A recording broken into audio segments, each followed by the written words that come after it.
Mike, would you like to share any comments on this situation at the moment? It's always a worry when you see Europe, Southeast Asia, the Eastern Mediterranean all increasing in 1 week by over a third in confirmed cases.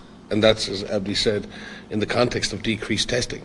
So when you start to see a trend going against the testing, so testing is going down, but we have over a 1/3 increase in cases in a week in 3 regions around the world.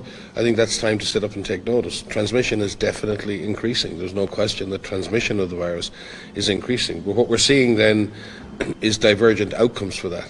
In Europe, and it remains to be seen, but we still see fairly low hospitalization, fairly low death rates, probably reflecting high levels of protection from multiple doses of vaccine.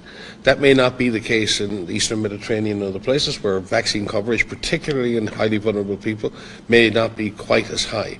And I think we've seen this play out again and again and again.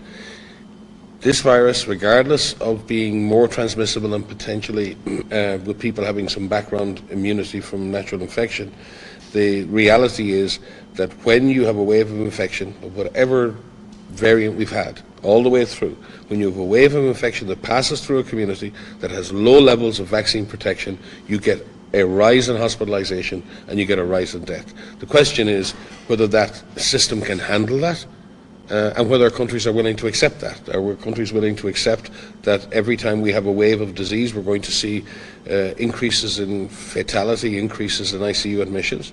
Or are we really going to focus on addressing the real gap here? And the real gap is in many countries we still have not vaccinated the most vulnerable with 2 to 3 doses of effective vaccine.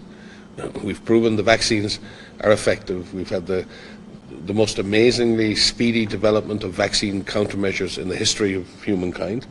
Those vaccines have been deployed to a great extent all around the world now, although with huge inequities in the speed of their deployment.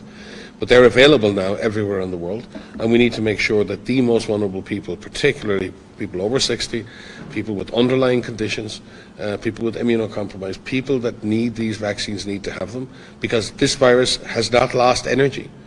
You can see it every time we see a new variant emerge or we see subvariants emerge.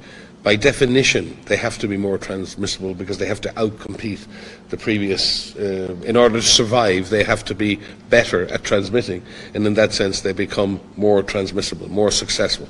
So in doing that, it just means we're going to see that. With waning immunity, as after 6 months or a year, immunity tends to wane a little, protection tends to wane a little.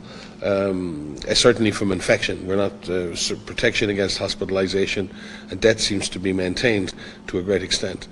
So the reality is that not enough people are vaccinated, and certainly with some of the vaccines that require 3 doses to really have full primary effect, we don't have enough people vaccinated yet, and we need to increase that. Some governments are making decisions, I think, Abdi, to introduce 4th doses for the most vulnerable people, and again, there isn't a huge amount of scientific evidence to support that. I mean, the scientific evidence certainly supports that in vulnerable people a 3-dose regime seems to give an extra layer of immunity, although 2 doses of an effective vaccine gives very good protection. In a vulnerable person, 3 doses seems to give a little extra protection. We don't have clear evidence on that 4th dose, but there is logic in suggesting that after a period of time you give a 4th dose as a booster. But again, I'm very comfortable that people have 3 doses of vaccine are going to do well if they're infected. What I'm still concerned about are 0-dose people. People out there with vulnerable underlying conditions, people out there who are older, who remain unvaccinated, they still remain hugely susceptible to the negative impact of this virus. And I don't know if we're doing enough to find, convince and vaccinate those people.